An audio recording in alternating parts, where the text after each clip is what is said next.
जय हिंद। इससे पहले की वीडियो में हम आपको आईपीसी और सीआरपीसी की धाराओं के बारे में समझा दिए थे। एफआईआर और जीरो एफआईआर बता दिए थे और बता दिए कि चार्जशीट दायर करने के बाद जब मामला कोर्ट में चला जाता है, ट्रायल हो रहा होता है, तो उस दौरान आपको जेल में भेज दिया जाता है अगर अपराध बड़ा है तब। अब जेल में समझते हैं कि खाना कितने टाइम दिए जाते हैं और कितने खाना दिए जाते हैं। क्या आप बाहर से जेल के अंदर खाना ले जा सकते हैं?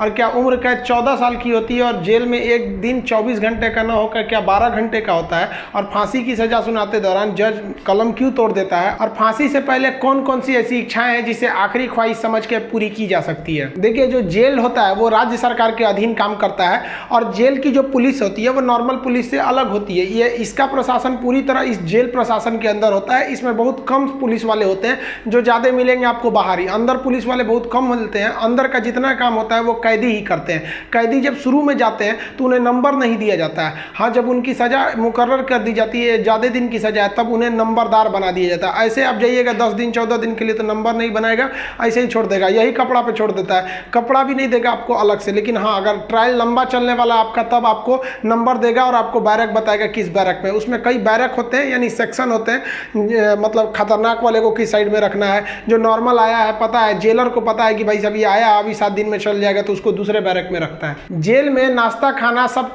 तीनों टाइम मिलाकर हर अलग अलग राज्यों में अलग अलग खर्च किए जाते हैं कैदियों के ऊपर। अगर भारत के आप टोटल राज्यों को लेंगे तो पर डे एक कैदी के ऊपर लगभग 52 रुपए का खर्च आता है, ये जेल मेन्यू के हिसाब से। जेल में जो नाश्ता दिया जाता है, सुबह 7 बजे नाश्ता आ जाता है, जिसमें एक चाय का रहना कंपलसरी है। चाय के अलावा आपको कभी चना दिया जाएगा, कभी परोटी, ब्रेड, बिस्किट वगैरह दे सकता है या दलिया दे सकता है। ये सब बिस्किट वगैरह ये अंदर ही बनता है जेल के, काफ़ी अच्छा होते हैं सब। नाश्ता तो कम से कम ठीक देते हैं सब। वो दोपहर का लंच 11 से 12 बजे तक आ जाता है। लंच में अगर आप देखेंगे तो रोटी चाट हो रहेगी और आपको थोड़ा सा चावल और दाल दिया जाएगा। सब्जी कोई भी मौसमी सब्जी हो सकती है। दाल इतना रहेगा कि वो पानी की तरह पतला रहेगा दाल। आपको इस पे एकदम हल्का खाना दिया जाता है। रात का खाना भी दिन के खाने के समय सेम रहता है, बट रात के वक्त में चावल आपको नहीं दिया जाता है। रोटी जो दे दिया जाता है वो 6 दे देते हैं, चावल नहीं दिया जाएगा। दाल और सब्जी नॉर्मल टाइप की सब्जी रहती है, जिससे खा के आप बीमार न पड़े। रात का खाना जो है ना वो शाम 5 बजे रेडी हो जाता है। आपका मन उसी टाइम खाइए या रात 9 बजे खाइए, उससे मतलब नहीं है, वो वहीं दे देगा। रात में खाइएगा तो आपको कोई गर्म करके देने वाला नहीं है, क्योंकि कैदी ही इस खाने को बनाए रहते हैं। इस खाने को जानबूझ के इतना हल्का रखा जाता है, तेल नमक मसाला मतलब एसिडिक चीज नहीं रखा जाता है, मतलब एकदम सादा दिया जाता है ताकि आप बीमार ना पड़े। क्योंकि जेल के अंदर जो हॉस्पिटल होता है बहुत नॉर्मल होता है, थोड़ी बड़ी चीज का इलाज हो सकता है। जेल के अंदर तो कई बार ऐसा होता है कैदियों को खाना सूट कर जाता है, आते हैं दुबला पतला मोटा के चले जाते हैं कई कैदी यहाँ से। देखिए, जेल के अंदर उसका अपना कैंटीन भी होता है, जहाँ से आप अपने जरूरत की चीजों को खरीद सकते हैं। जैसे मान लीजिए किसी को एक्स्ट्रा खाना खरीदना है तो वो एक्स्ट्रा ले सकता है। उसे लिखवाना पड़ेगा कि भाई जेलर साहब से कि भैया हमको इतना में पेट नहीं भर रहा, हमको 12 को रोटी दीजिए, तो उसको दे देगा, खाना एक्स्ट्रा दे सकता है। आप चाहते हैं कि बाहर से मंगवा दे, घर से खाना मंगा दे, तो इसके लिए भी लिखवा के मंगाना पड़ेगा। लेकिन ये क्या होता है कि आपको बार बार अलाउ नहीं किया जाएगा। खाना आएगा तो वो भी चेक किया जाता है, बार बार अलाउ नहीं करेगा। हाँ, लेकिन घर से जो मिलने उलने जाते हैं लोग, अचार सलाद उलाद का सामान दे देते हैं, क्योंकि आपको जब चटनी अचार ये सब वहाँ पे नहीं मिलता है। वहाँ जब जाइएगा तो आपको बर्तन वर्तन खरीदना पड़ेगा, प्लास्टिक के चम्मच वगैरह रहते हैं सब, नहीं तो ऐसे दे देगा स्टील का तो घोप घाप देगा सब अपने में, सब वहाँ छाटले पहुँचता है सब। वहाँ की कैंटीन से आप खरीद सकते हैं, आपके पास पैसे रहने चाहिए और आपकी फैमिली से भी जो सामान आता है आप उस सामान को रख सकते हैं। देखिए, जब आप जेल में जाते हैं तो जेन्युइन आप कुछ पैसे लेके जाते हैं, और अगर लंबे दिन तक रह गए तो जो आपसे मिलने जाता है वो भी पैसे आपको दे देता है। लेकिन इस पैसे का मिसयूज हो सकता है। जो आपसे सीनियर कैदी हैं सब ना, जो मरखा टाइप का छीन लेंगे सब पैसा। तो इसको बचने के लिए क्या किया गया है कि जो जेल है, जेल का अपनी करेंसी होती है। ये भारत सरकार वाला रुपया RBI वाला नहीं चलता है, वहाँ कूपन चलता है। ये कूपन जो होते हैं, आपके पैसे को कूपन में बदल दिया जाता है, तो आपकी करेंसी कूपन में बदल दी जाएगी और आप मैक्सिमम 2000 रुपए का ही कूपन रख सकते हैं। वो कूपन आपको 2 रुपए का मिलेगा, 5 रुपया, 10 रुपया, 20 रुपए का, इसी टाइप का कूपन मिलेगा। ये आपको दिया जाएगा। अब इस पे ना एक विशेष कोड किया जाता है कि भाई आप ही के नंबर का ये रहेगा, आप ही के नाम का, तो दूसरा कोई इसको चला नहीं सकता है कैंटीन में ले जाकर। इसलिए इससे आप आराम से बच सकते हैं। ये रखेगा तो कोई भी चला सकता है। अब 2000 से ज़्यादा आप नहीं रख सकते हैं कैश। अगर कैश पकड़ा गया तो जब्त कर लिया जाता है और आपकी सजा भी बढ़ा दी जाती है। हालांकि बहुत से पहुंचने जो जान पहचान वाले कैदी होते हैं सब सीनियर, बहुत व्यवहार बना लेते हैं सब, अंदर बहुत सारी सुविधाएं ले जाते हैं सब। मोबाइल अलाउ नहीं है, फिर भी अंदर मोबाइल मिल जाता है। जेल में आप जाके मिल भी सकते हैं, आप परिजन हैं तो भी मिल सकते हैं, आप उसके मान लीजिए दोस्त यार कुछ भी आप जाके मिल सकते हैं। मिलने के लिए आपको 2-3 चीजें चाहिए। आपको पहले उस कैदी का नाम पता होना चाहिए, पिता का नाम और किस जेल नंबर में है। इसके लिए आप ऑनलाइन फॉर्म भर देंगे तो आपको नंबर वेट नहीं करना पड़ेगा, नहीं तो वहाँ जाइएगा तो ऑफलाइन में 15 रुपये का पर्ची कटाइएगा तो 3-3 घंटा तो पहले आप ही को लाइन में खड़ा कर देगा और तब आपको मिलाएगा। आप ऐसे बाहर खड़े रहेंगे, अंदर कैदियों का ही एक कमरा होता है, अंदर से उसमें घुसा दिया जाता है, वो अंदर रहते हैं, आप बाहर रहते हैं। यहाँ आप बात कर सकते हैं, यहाँ CCTV रिकॉर्डिंग वगैरह नहीं होता है। यहाँ आप सामान भी दे सकते हैं, बाहर के जो सिपाही खड़े रहते हैं कि अंदर जाके उस कैदी को दे दीजिएगा, ये सामान चेक करेंगे, अच्छा ठीक ठाक रहेगा तो दे देंगे, अगर इलीगल रहेगा तो ये लोग नहीं देते हैं और आपकी सजा को बढ़ा देते हैं। तो आप मिल सकते हैं। मिलने का टाइम 10 बजे से 3 बजे तक होता है, उसके 3 बजे के बाद जाएंगे तो मिलने नहीं देगा, 10 बजे से पहले जाएंगे तो नहीं मिलने देगा। आप वहाँ जाए कि अगर किसी से मिलने जाते हैं, देखिए कई बार ऐसा भी होता है कि फर्जी FIR में किसी को फंसा दिया जाता है, वो भी बता देंगे कि फर्जी FIR होता है तो कैसे आपके नाम को हटाया जा सकता है। और बहुत से स्टूडेंट्स को इस बात का डर रहता है कि जब वो तैयारी कर रहे होते हैं तो उनका पड़ोसी वाला उल्टा सीधा केस में फंसा देता है, FIR करा देता है, तो वो टेंशन में आ जाते हैं कि मेरी नौकरी चली जाएगी। अरे भाई साहब, हम गारंटी देते हैं नहीं नौकरी जाने देंगे। अब उसको भी वीडियो में समझा देंगे कि कैसे आपके ऊपर FIR हो गया है तो उसे कैसे कटवा सकते हैं, और आप स्टूडेंट हैं, आपका FIR हो गया, नाम चला गया, फिर भी आपका जॉब होगा, गारंटी बोलते हैं कि होगा। अब बहुत से लड़कों का ऐसा कराए भी हैं, और नियम है, हम क्या अपने घर से कराएं, नियम है, बस आप नहीं जानते वो अलग बात है। तो आप उन लोग के लिए गिफ्ट वगैरह लेते जाइएगा। गिफ्ट मतलब क्या चीज़, खाने पीने का अचार ले लीजिएगा, थोड़ा सा घी वगैरह ले लीजिएगा, ताकि अंदर अच्छा खाना नहीं लगता है, बाहर का इतना ज़्यादा आइटम रहता है, अंदर जाके आदमी उब जाता है। गुटखा वगैरह नहीं ले जा सकते, क्योंकि अंदर जो सफाई का काम होता है वो कैदियों को ही करना रहता है। गुटखा दे देंगे तो खा के थूक देगा।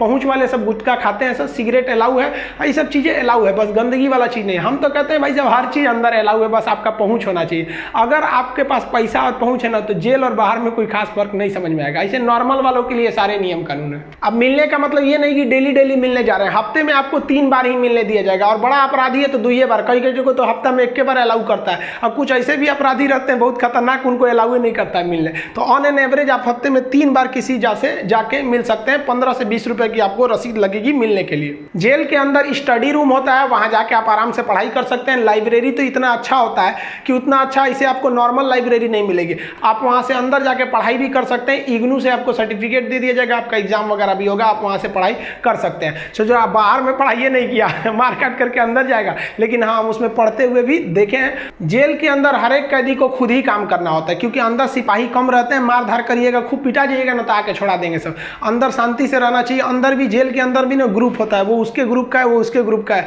अगर आपको ज़्यादा दिन तक रहना है तो ग्रुपबाजी समझ जाइएगा, ना तो कुटा के आएंगे।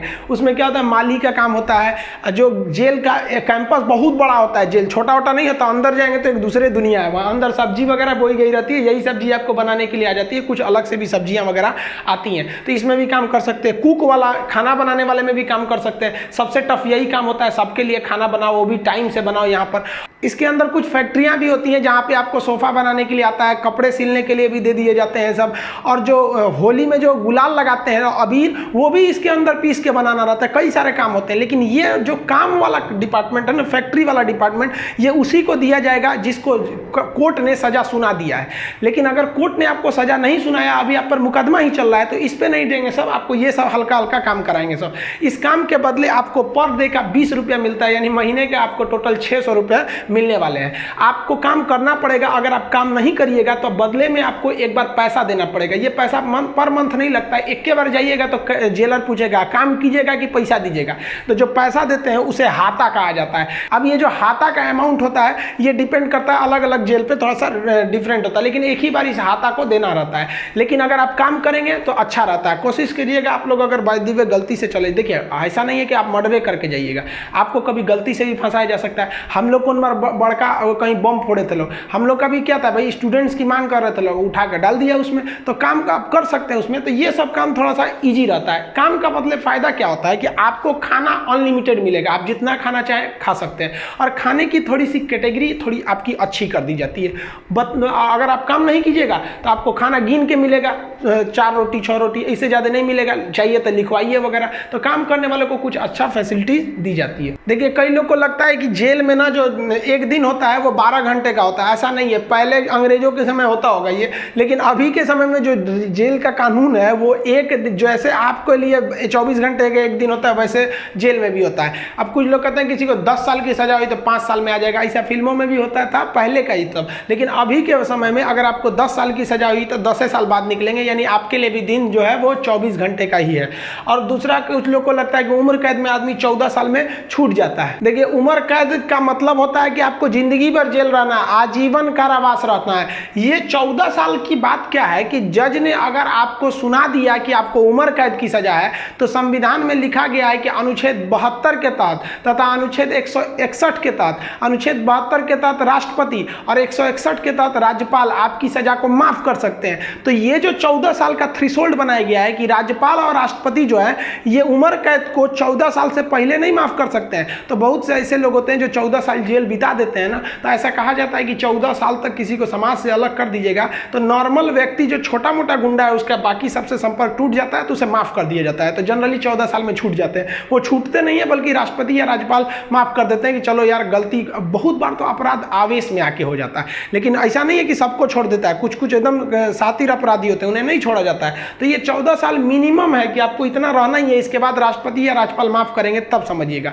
अब एक चीज देखेंगे कि जब जज जो होता है जब फांसी की सजा सुनाता है तो दो चीजें इस पे ध्यान दीजिएगा। फांसी की सजा सुनाने के बाद वो स्याही को, कलम को तोड़ देता है। वो इस बात का संकेत है कि अब हम आपके ये जो फांसी की सजा सुना दिए हैं ना, हम जज होने के बावजूद भी अब इसमें कुछ बदलाव नहीं कर सकते। यानी ये कलम अब मेरी किसी काम की नहीं रहेगी, क्योंकि हम ये कलम रहने के बावजूद आपकी सजा में अब कुछ चेंजिंग नहीं कर सकते। इसलिए जज को बड़ा सोच समझ के फांसी की सजा सुनानी पड़ती है और तोड़ देता है। ये तोड़ने की प्रक्रिया एक संकेत है, ऐसा नहीं है कि उसमें तो दूसर कलम से नहीं लिख देगा। ये केवल एक दिखाने के लिए संकेत होता है। कैसे दुल्हा जाता है तो एक परछावना होता है उसका, वैसे एक तरह से समझिए। तो ये और इस पे लिखा जाता है टू हैंग टिल डेथ, लटकाओ तब तक जब तक मर न जाए। क्योंकि इतिहास में एक बार घटना हुई थी, एक जज साहब ने फैसला सुना दिया था कि इस अपराधी को फांसी पर लटका दिया जाए। अब जब उसे लटकाया गया तो कहा जाता है कि वकील जो था वहां पे ऑब्जेक्शन कर दिया कि लटका दिए, अब हटा दीजिए, क्योंकि आपने ये कहा है कि लटकाया जाए तब तक जब तक ये मर न जाए। अब तो लटकाने का फैसला दिए थे, फांसी पर लटक गया, आप जल्दी उतारिए। इस तरह की एक कई सारे पहले के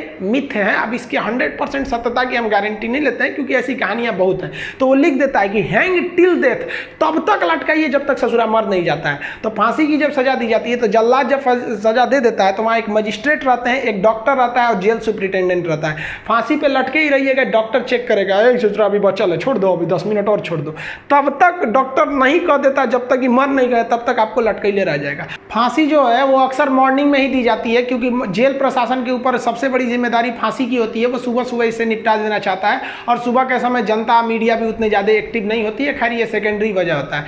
फांसी घर में जब कैदी को लाया जाता है तो जल्लाद इस कैदी का चेहरा नहीं देख पाता है, क्योंकि पुलिस पहले ही उसके चेहरे को काले कपड़े से ढक देते हैं। जल्लाद जो होता है उसे काले कपड़े में पहना के फिर फांसी पर लटकाता है। इसे कपड़े ढकने का एक और रीजन है कि जब फांसी लगाई जाती है, किसी को फांसी दिया जाता है, तो उसके आंख वगैरह काफ़ी मतलब तड़पता है, तो एक होता है ना कि थोड़ा सा खराब लगेगा उस वजह से। तो यहाँ पर जो जल्लाद होता है इसे पहले ही, इसको फांसी लगाने से पहले इसे कपड़ा ढक के इसको लटका दिया जाता है। लटकाने से पहले इसे जब फांसी देना होता है तो उससे पहले इससे पूछी जाती है आखिरी ख्वाहिश। यहाँ वो अपने पसंद का खाना खाने को कह सकता है, अपने रिश्तेदारों से मिल सकता है, या कोई धार्मिक ग्रंथ कह सकता है कि हम उसको पढ़ना चाहते हैं। इससे ज़्यादा उसकी कोई ख्वाहिश नहीं पूरी की जाएगी। ऐसा नहीं कहेगा कि हमको मर्सिडीज में घुमा दीजिए, ये मरने वाला होता है, इसकी ख्वाहिश क्या बची रहती है। इन सबको तो अपने तबीयत खराब हो जाता है।